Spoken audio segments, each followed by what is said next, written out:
மாவட்டம் நானே பேசலான்னு இருந்தேன். நீங்க சொன்ன மாதிரி கருங்கலி மேல ஒர்க் அவுட் ஆயிடுச்சு. இப்ப 3வது பிரசிடண்ட் ஆக போறேன். நாமினேஷனுக்கு முதல்ல நீ வேற நிலைமை தெரியாம பேசிக்கிட்டு.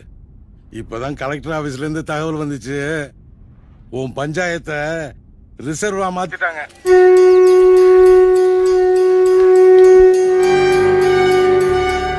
இனிமே உன் பஞ்சாயத்துல ஒரு எஸ்சி கேண்டிடேட் தான் நிக்க முடியும். என்ன பண்ண போற?